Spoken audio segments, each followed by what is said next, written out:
en esta época del año, ¿sí?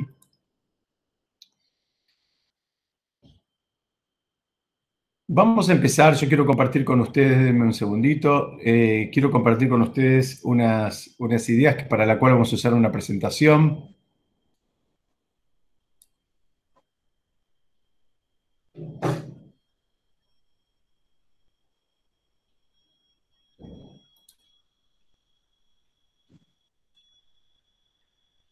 Ahí estamos. Entonces, estamos preparándonos para Pesaj y hay una pregunta clásica. En Pesaj tenemos que comer matzá. Todos sabemos por qué tenemos que comer matzá. Todos sabemos que es importante comer matzá y todos sabemos que es una de las mitzvot del día. La pregunta es tan clásica la pregunta, tan simple que a veces nos cuesta conseguir la respuesta, ¿no? Pero la pregunta es, mira, si tan malo es comer pan durante todo el año, o mejor dicho, si tan malo es comer pan que en Pesaj decimos vamos a comer matzá, bueno, no comamos pan en todo el año. ¿Por qué ahora en Pesaj puedo comer matzá y en el resto del año puedo comer pan? Y si la verdad la matzá es tanto mejor que el pan, déjamelo para todo el año. Directamente, comamos matzá todo el año.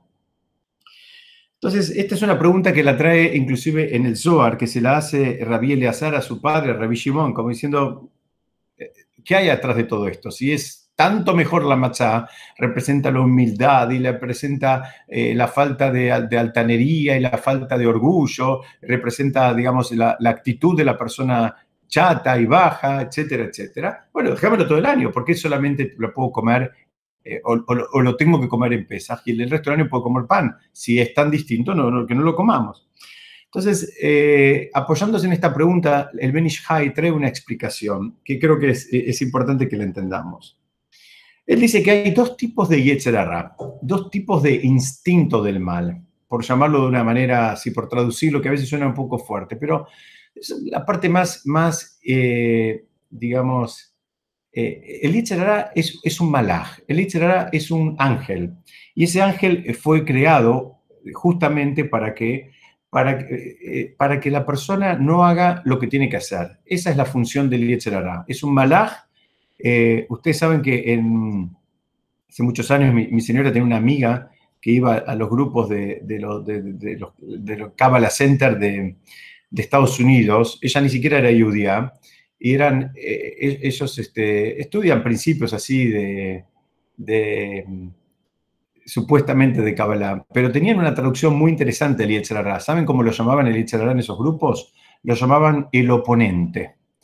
Y yo creo que la traducción es bastante buena, porque el instinto del mal no me alcanza. El oponente es ese que se te pone enfrente, así como en un deporte, el que te marca, el que lo marca Messi, para que Messi no sea Messi, para que Messi no haga lo que él sabe hacer, porque si él hace lo que él sabe hacer, sabemos cómo termina el partido. Muy bien, el Yetzer Hara es igual. El Yetzer Hara es el oponente, es el que no quiere que la persona se termine convirtiendo en la persona que se tiene que convertir, especialmente en términos espirituales. Entonces, ¿dónde va a haber más Yetzer Hara? ¿Dónde va a haber más oponente? En todos aquellos aspectos de la vida donde hay un potencial de crecimiento.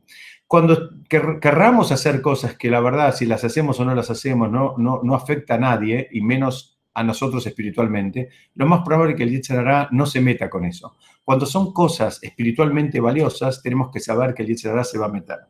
Entonces, hecha esta introducción de esta definición que queremos compartir de Yetzer Hara, el Ben Ish Hai dice, mira, tenemos dos tipos de Yetzer Hara. Tenemos uno que es vital y lo necesitamos todos, porque ese es como un motor que te ayuda a superarte y te ayuda a avanzar y te ayuda, digamos, es el deseo. Y por otro lado, hay otro tipo de Yetzer Hara que nosotros lo vamos creando en función de lo que, digamos, interactuamos con otras personas, de lo que escuchamos, de los medios de comunicación, de una serie de incentivos exteriores, que somos personas básicamente sociables. Ahora estamos privados de esa cualidad, pero en general somos personas que nos movemos en sociedad. Entonces eso va creando también deseos. Empezamos a desear cosas porque las tienen los demás, porque las vimos en otros, porque nos parecen divertidas, nos parecen aspiracionales. Entonces, el Ben Ish Hai le decía, que es un sabio que vivió en Bagdad hace un poquito más de 100 años, Dice, la matzá, el comer matzá, nos ayuda a corregir los desvíos del Yetzer Hará, que este último tipo de desvíos que acabo de explicar, todos estos que son creados por la sociedad. Los desvíos que son un poco más sanos, que son los que venimos de fábrica, que son el motor para crecer, lo necesitamos mantener. Y es por eso que, digamos, durante el resto del año comemos pan. Podríamos decir, bueno, no comamos nunca pan. Dicen, no, tenés que comer pan, porque tiene que ver, necesitas una dosis de orgullo, necesitas una dosis de, digamos, de dejar el deseo liberado que te va a servir como motor.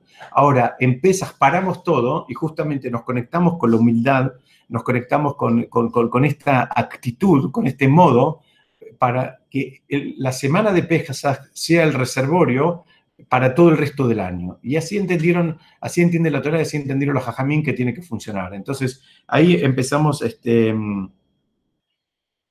a entender por qué es que el resto del año podemos comer pan. Hay un tipo de Yetzer Hará con el cual tenemos que convivir. Hay otro tipo de Yetzer Hará que también tenemos que convivir, pero que se suele disparar. Como se suele disparar, lo acotamos en esta semana en particular. Vamos a avanzar un poquitito y ustedes saben que habitualmente el mundo está está separado entre Occidente y Oriente, ¿no? Y en general el mundo occidental está mucho más asociado, históricamente, en los últimos años tal vez cambió un poco con la explosión de China y también el consumo interno de China, pero en general estaba mucho más, asociado el mundo occidental al consumo y supuestamente el mundo oriental estaba asociado a todo lo que tenga que ver con la espiritualidad. Israel, ¿dónde está? Israel no está ni en Occidente ni en Oriente. Israel está en Medio Oriente. Y es una diferencia. Su ubicación geográfica no es una casualidad. Dice, está en el medio. ¿Por qué? Porque si bien para otras culturas alguien podría pensar que hay una lucha entre el mundo espiritual y el mundo material, que de hecho en algún punto está esa lucha presente, ¿no? Pero Israel, al estar en el Medio Oriente, lo que ya denota esa ubicación geográfica es que tenemos que interactuar con las dos cosas. Tenemos que interactuar con el mundo, digamos, espiritual y con el mundo material.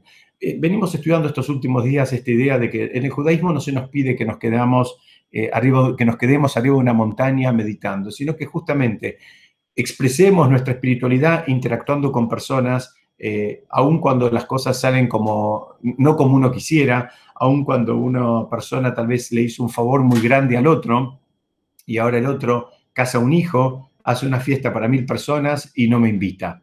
Entonces, ahí está viendo cómo funciona la espiritualidad de la persona. Hay puntos donde aflora en la interacción con las personas la espiritualidad que tenemos nosotros. Entonces, les decía que en el mundo, en esta lucha entre el mundo oriental y el mundo occidental, donde uno supuestamente era mucho más espiritual y el otro tiene que ver más con el consumo, el mundo judío está en el medio y es el que en alguna medida conecta y te dice, mira, tu trabajo es con las dos cosas. Tenés que trabajar con el mundo espiritual y tenés que trabajar también con el mundo material. Y el ejemplo que tenemos acá en esta lámina de las comidas, dice, bueno, el judío tiene un trabajo que hacer con los alimentos, los tiene que elevar. Entonces tiene que, por un lado, elevar los alimentos que puede comer y absteniéndose de comer los que tiene prohibidos, también es una forma de elevar aquellos alimentos que él no puede comer. Entonces, en Pesaj aflora una fuerza especial que nos ayuda a conectar, a entender esta conexión y este trabajo que inclusive se involucra. Ustedes fíjense que la festividad de Pesaj, hay todo un ceder donde participamos, inclusive con un montón de alimentos que tenemos que hacer bendiciones y demás. Repito, estudiamos creo que hace 2 o 3 días, ya no me acuerdo, pero también hay esa idea de elevar las cosas inclusive más bajas. Hay muchos elementos que están en la mesa del Seder de Pesaj que crecen inclusive bajo de la tierra, y bueno, los elevamos con nuestras berajot e integrándolos en un Seder de Pesaj con Kedushá, estamos haciendo un acto de elevación desde el nivel más bajo hasta el nivel más elevado, que puede ser una comida de un yehudí en un contexto con bendiciones, con berajot, todo como corresponde. Entonces, Vamos a avanzar un poco y vamos a ver que en Pesaj tenemos la figura de, en un momento que mojamos, bueno, de cada uno de acuerdo a su costumbre, pero se moja, digamos, hierbas amargas en agua y sal. Entonces, muchos preguntan, hay que mojarlo dos veces. Entonces, preguntan, ¿por qué dos veces? Y hay una raíz que creo que es muy importante entender de dónde viene todo esto. Tenemos dos versículos en donde hubo digamos, se remojó algo. Uno fue nada más y nada menos que con la venta de Yosef.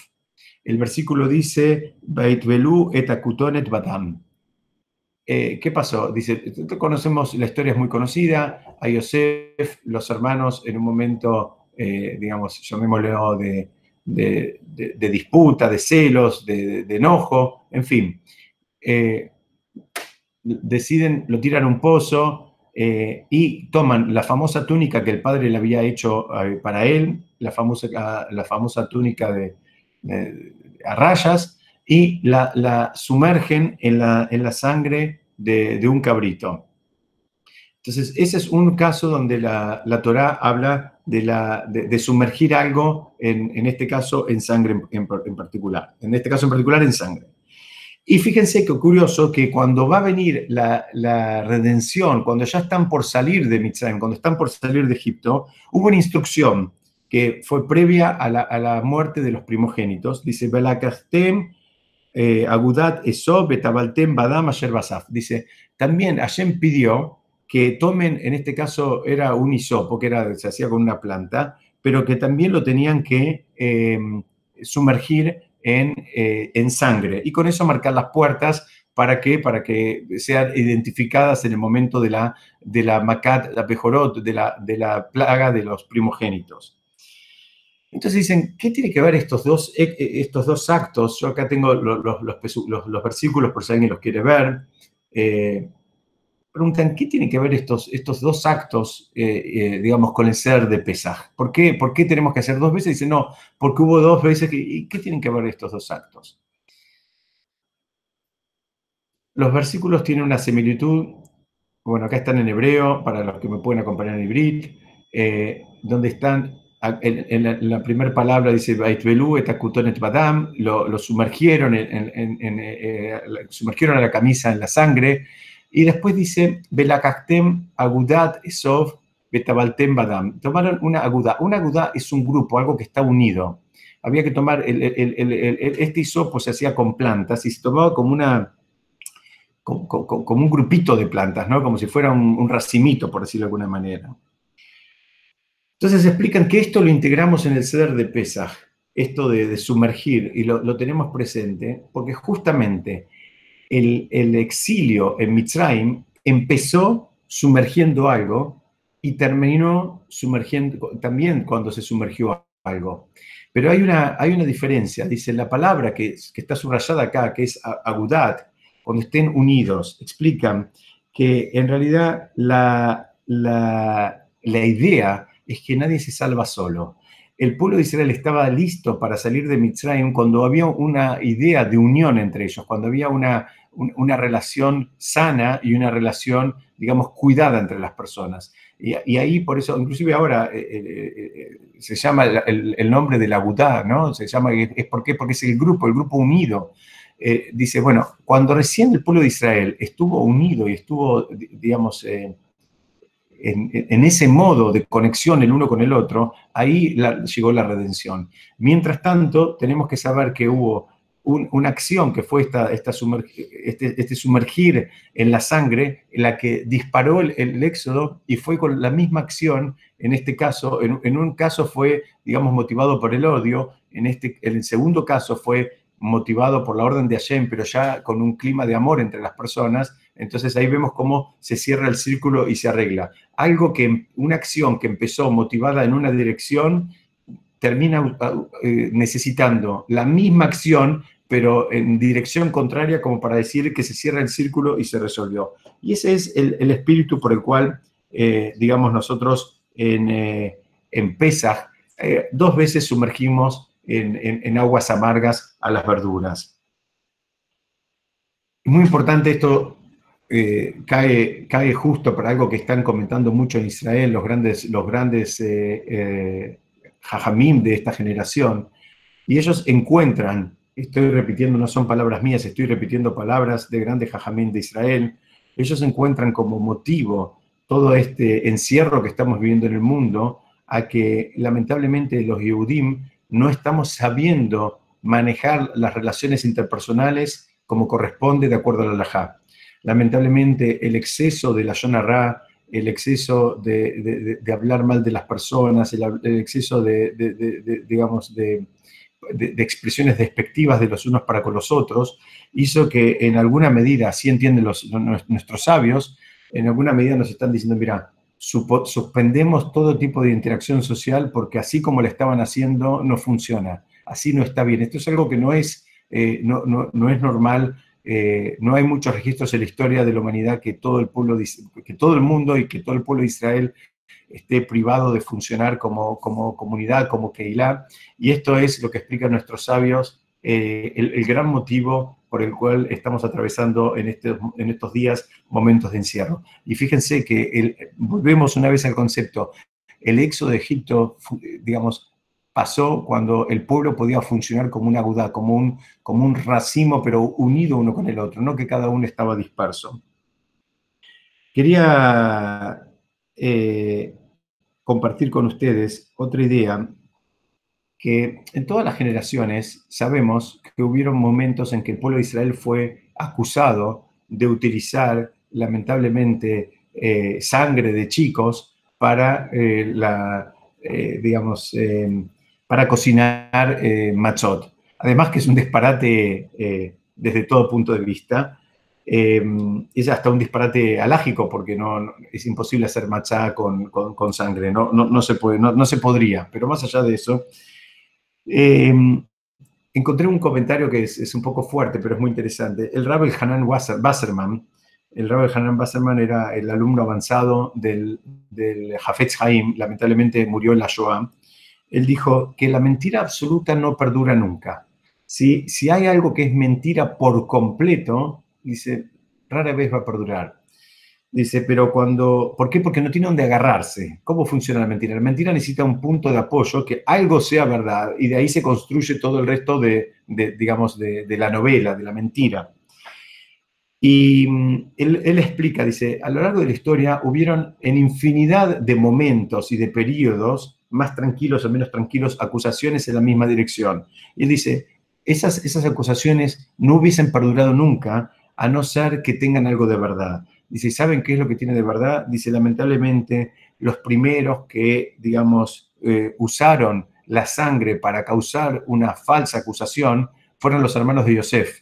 Dice, como fueron los hermanos de Yosef los primeros que usaron la sangre para causar una falsa acusación, no te extrañes si esa misma figura se repite a lo largo de la historia. No pienses que es algo que pasó y quedó. Hubo un uso mal hecho, bueno, va a tener que venir ahora un uso muy bien hecho. Por eso nosotros en el Seder de Pesach sumergimos 2 veces en hierbas amargas, tratando de reparar ese uso, y esa es una de las kavanot que tenemos que tener, de las intenciones, tratar de reparar el mal uso que hubo de esta idea de sumergir algo en algún líquido. Bueno, en este caso era sangre, en el otro caso, que el Seder de Pesach, es hierbas amargas. Yo quiero avanzar un poquitito y quiero compartir con ustedes algo que tiene que ver un poco con el calendario, cómo es la estructura del calendario. Quiero que entendamos juntos cómo es la estructura del calendario judío. ¿Por qué? El calendario empieza, primero hay un pasuk que dice, Shamor et Jodesh Aviv, Beasita Pesach la Hashem Elokeja, ki bejodesh Aviv, Otziaha Hashem Elokeja mi Mitzrayim. Dice, cuida el mes de la primavera, y vas a hacer el Pesaj, vas a hacer en su momento era una ofrenda de Pesaj para Hashem, tu Dios. ¿Por qué? Porque en el mes de la primavera Hashem te sacó de Mitzrayim. Y, digamos, todos sabemos esto, digamos, la idea de la primavera, está todo muy lindo, digamos, es en general en todo el mundo funciona igual, es un momento de más, los días empiezan a ser más largos, el clima está más lindo, hay como un espíritu de renovación, las plantas crecen y demás, pero, digamos, la idea es, hace falta un pasuk que venga, un versículo y que te diga, mira, vos cuidá el mes de la primavera y en ese mes de la primavera vas a hacer el Corbán de Pesaj. Es como que no se entiende. Por otro lado, el mes de la primavera en el calendario gregoriano está, digamos, anclado con el sol. Pero nosotros sabemos que el sistema judío no está anclado exclusivamente con el sol, sino que es un sistema mixto. También tenemos a la luna. O sea, nosotros dijimos al principio del encuentro de hoy que Israel está en el Medio Oriente. El Medio Oriente significa que tiene algunas cosas que se manejan como Occidente y otras se manejan como Oriente. En el caso del calendario hace una mezcla. El calendario nuestro no es ni 100% lunar ni es 100% solar, es una mezcla. Los judíos somos así, somos un poquito, iba a decir complicados, pero vamos a decir que somos refinados. Tratamos de tomar lo mejor de cada ámbito, al menos esa sería la idea que deberíamos hacer propias. Entonces, ¿qué pasa acá? Hay un versículo que dice que Pesaj tiene que caer en en primavera. Pesaj tiene que caer en primavera. Y en realidad, a partir de ese versículo, así explica en el Talmud, se termina armando todo el calendario judío. ¿Por qué? Porque si fuera exclusivamente lunar, bueno, tenemos un desfasaje entre el calendario lunar y el calendario solar que es de más o menos 11 días. Entonces, si fuera exclusivamente lunar, a medida que van pasando los años, bueno, ya Pesaj puede caer en cualquier momento del año, porque la primavera se va corriendo porque el calendario es lunar. Y si es el calendario solar, cae siempre, pero el calendario nuestro no es exclusivamente solar, sino que es una mezcla de los dos. Entonces quiero explicar cómo funciona esto. Decíamos que el calendario nuestro tiene digamos, conceptos del sol y de la luna, y el calendario solar tiene aproximadamente 365 días con una fracción, y el calendario lunar tiene 354 días con una fracción. Entonces esos más o menos 11 días de más hacen que se tenga que insertar un año aproximadamente cada 3 años. Cuando se hizo el calendario que nosotros usamos, que lo hizo Hillel II, que no es el Hillel famoso de la Gemara, sino que es un Hillel que vivió unos 400 años después, instituyó un calendario perpetuo y lo hizo con ciclos de 19 años, y en cada ciclo tiene 7 años embolismales. Habitualmente se dice año bisiesto, pero en realidad la palabra es embolismal porque no es que tiene un día más, sino que tiene un mes más. Y los años son ahí, está, los que me están siguiendo y pueden ver la lámina, en el tercer año, en el sexto, en el octavo, en el año número 11, en el 14, en el 17 y el 19, son años que van a tener 13 meses, no van a ser años de 12 meses. Y de esa manera se compensa el desfasaje que hay entre el calendario solar y el lunar, y podemos seguir festejando siempre Pesaj en primavera, y evitamos que nos caiga Pesaj en el medio del invierno o en cualquier otra época del año. Hasta acá hicimos una explicación, digamos, si se quiere, súper rápida de cómo funciona el calendario nuestro. La pregunta nuestra es, ¿qué está pasando acá? ¿Qué es lo que está pasando acá? Acá hay un versículo, inclusive 3 veces se menciona en la Torá la relación de la salida de Mitzrayim con el mes de la primavera. Dice, Ayom atem yotzeim bejod de Shaviv. Moshe mismo en boca de él le está diciendo al pueblo, hoy ustedes están saliendo de Egipto en el mes de la primavera. La pregunta gigante que hay, ¿qué significa este versículo? Que ellos no saben dónde están parados, no saben, tiene que venir Moshe, tiene que venir la Torá y decirles, miren, hoy es primavera, infórmense que hoy es primavera, que están saliendo de Mitzrayim en el mes de la primavera. Ellos no sabían dónde estaban viviendo. La realidad de las cosas es que hay mucho que hay que aprender de acá, y hay mucho que cambia en esta mínima expresión repetida, les decía, 3 veces en la Torá. Explica a nuestros sabios que la mayoría de las cosas que nos agradan, o, Hasbe Shalom, que nos desagradan, cosas que no nos gustan, de lo que sea, de cuestiones comerciales, de cuestiones de trabajo, de cuestiones familiares, de cuestiones de pareja, de cuestiones con amigos, tienen que ver más con la forma que con el fondo. A veces podemos entender lo que pasa en el fondo y las motivaciones en el fondo, pero en general nos resulta insuficiente las actitudes que tomaron a nivel forma. ¿Qué es lo que nos hicieron a nivel forma? Eso es lo que, digamos, así entiende nuestro Jajamim. Entonces, Moshe lo que está diciendo, y el versículo que está en boca de Moshe, que dice, miren, hoy ustedes salen en el mes de la primavera. ¿Por qué? Porque lo que Moshe estaba diciendo es, miren, tengan registro de que Hashem los cuidó, inclusive para generar el movimiento del exilio en una época del año donde el clima es más benigno.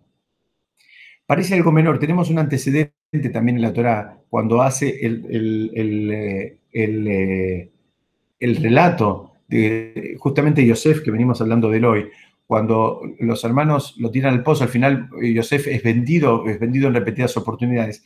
La Torá aclara que los que lo compraron eran mercaderes de perfumes. Y explican los Jajamim, dice, tenés que saber que a Yosef lo estaban cuidando. Es verdad que lo habían vendido, y es verdad que lo habían vendido como esclavo. Pero ¿sabes qué? Lo vendieron como esclavo en un carruaje que llevaban perfumes. No lo vendieron como esclavos en un lugar, digamos, que era desagradable. Y esto es otra de las grandes enseñanzas de Pesaj. O sea, fíjense, si un hombre, por ejemplo, le va a regalar a su esposa un anillo, digamos así, importante o lindo, o mismo si quieren, hay hombres también conectados, Baruch Hashem, si una mujer le va a regalar unos hermosos gemelos de oro, como estos que conseguí la imagen acá, no es lo mismo, no es lo mismo todo, no es lo mismo todo. ¿Qué significa? Es lo mismo si el hombre le pone el anillo ese lindísimo que mostré recién y le dice, mira, te traje un anillo y le deja adentro de una bolsa, digamos, del supermercado. ¿O es lo mismo si se lo entrega en un paquete todo arrugado? No, definitivamente no es lo mismo. No es lo mismo para el que recibe, tampoco es lo mismo para el que lo da. El que lo da, si da algo de una forma más cuidada, está demostrando lo que le importa a él, la otra persona. Por un lado, le está haciendo el regalo. Vos podrías pensar, mirá, adentro en definitiva está el anillo te lo di. Sí, sí, pero el anillo lo hiciste, pero y la forma, el contexto que generaste, bueno, lamentablemente no fue suficiente para causar el impacto deseado o, si se quiere, el mejor impacto posible. Y esta es una de las enseñanzas centrales de Pesaj, que lamentablemente a veces pasa desapercibida, mareándonos en todos los detalles técnicos. Pesaj es una festividad muy técnica, el mismo ser de fe, Pesaj es muy técnico. Ahora levantamos la copa, ahora bajamos la copa, ahora tapamos las matzot, destapamos la matzot, decimos esto, nos lavamos las manos sin verajá, con verajá, en fin, todo el tema que tiene que ver con la preparación, la limpieza, los utensilios, lo que podemos usar, lo que no podemos usar, se vuelve algo muy técnico. Ahora viene la Torá y nos hace detener y nos dice, mira, tenés que poder entrenar, es una época del año, así lo estableció la Torá, por eso te aclara en varias oportunidades. Hashem te sacó de Mitzrayim en el mes de la primavera, y en realidad se termina seteando todo el calendario judío a través de esa expresión. ¿Por qué? Porque tenés que entrenar tu ojo para ver lo bueno que recibís de las demás personas. ¿Por qué? Porque alguien podría decir, mira, escúchame, yo tengo una vida espiritual muy elevada y punto. Dice, mira, tenés que saber que la persona que no puede ver lo bueno que recibe de los demás, difícilmente pueda ver lo bueno que recibe de Hashem. Es algo que va en las dos direcciones. La persona se tiene que refinar y tiene que ir entrenando el ojo para ver lo bueno que recibe de otras personas, y también de esa manera, tal vez con mucho trabajo, también va a ver lo bueno que recibe de Hashem. Si no, la persona se queda anclada únicamente en las cosas que no le gustan del todo y que le molestan, y las cosas buenas pasan absolutamente desapercibidas. Y no piensen que hace falta que alguien venga y te saque de la esclavitud para poder reconocer. A veces llegaste a tu casa y la encontraste acomodada, es porque alguien se ocupó de acomodarla.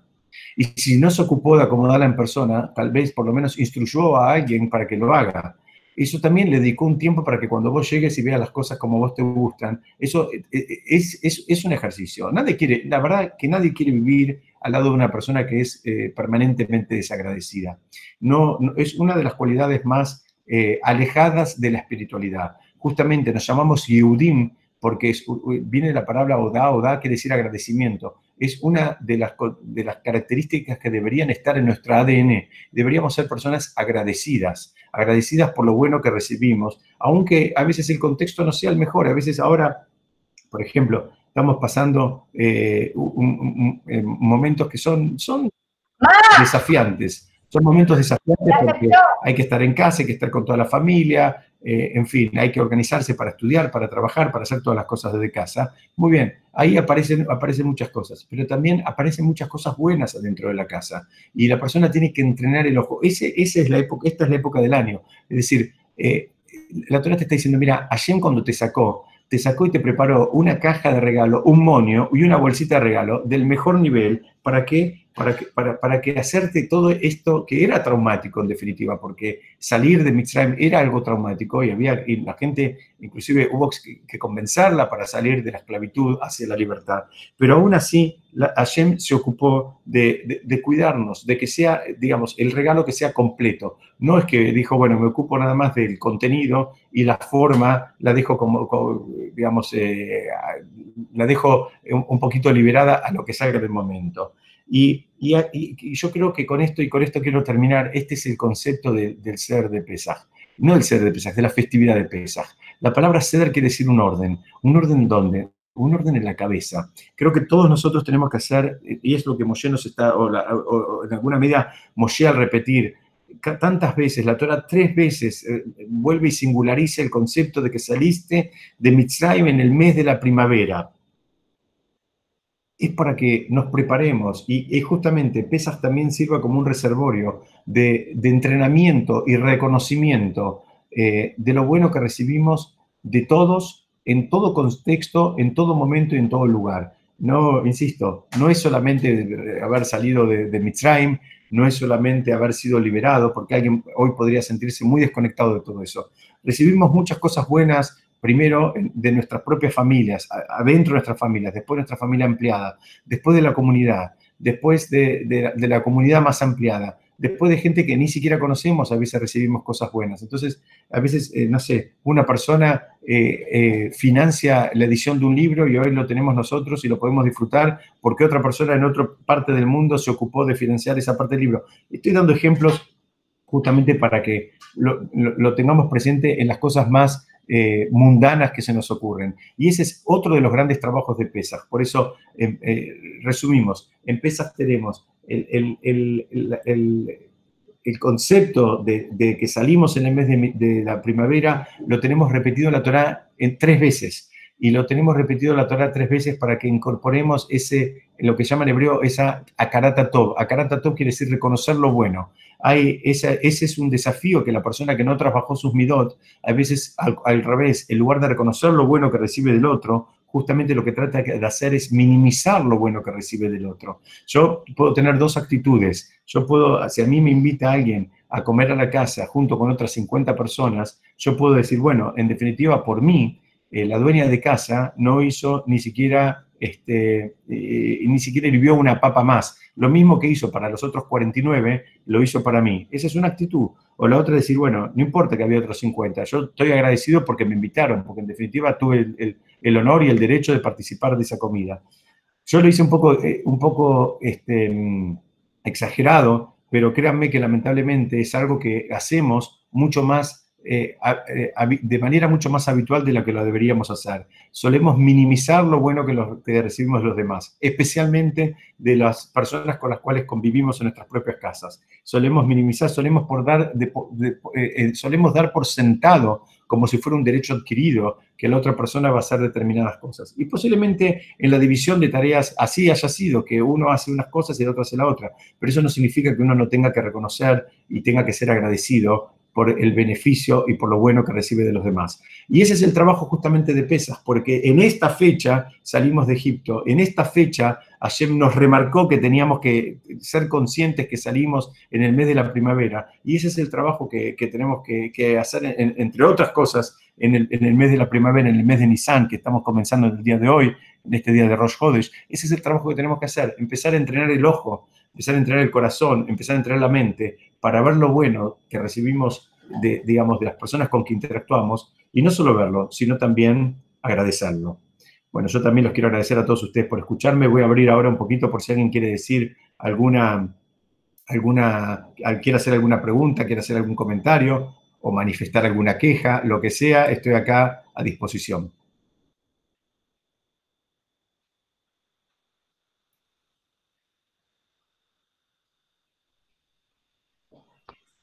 Muy lindo, Diego. Hasaka Barú. Hazak Mats. Lo abrí para que me hagan comentarios, no para el aplauso. Las imágenes increíbles, además de una excelente charla. Muchas gracias. Por favor, gracias, Sergito. Está contratado, es parte del staff. Asaku Baru. Muchas gracias a todos. Bueno, Besat Hashem, vamos a seguir estudiando en los próximos días. No sé cómo sigue el cronograma, si es mañana o el domingo o el lunes, pero se van a ir enterando. Muchas gracias a todos por sumarse y Besat Hashem, seguimos estudiando en otro momento. Kodestov, muchas gracias. Sergio, Diego. Sí, Ferchum. Diego. Sí, estoy acá. No, me quería quejar porque fue muy corto. Pues sabes que me pidieron al revés, me pidieron que lo haga, que trate de quedarme más o menos dentro de la media hora. Entonces, bueno, obedezco órdenes, ¿viste? La idea era eso. Como Baruch Hashem estamos estudiando todos los días, no lo hagas muy extenso. ¿Pero quién te lo pidió? ¿Ariana? No, Ariana me pide que hable 2 horas totales, son 2 horas que estoy aislado. No, quédate tranquilo. Hasako Baruch, muy lindo. Muchas gracias a todos por participar, muchas gracias a todos. Chao, Hasako Baruch. Que estén bien. Amén.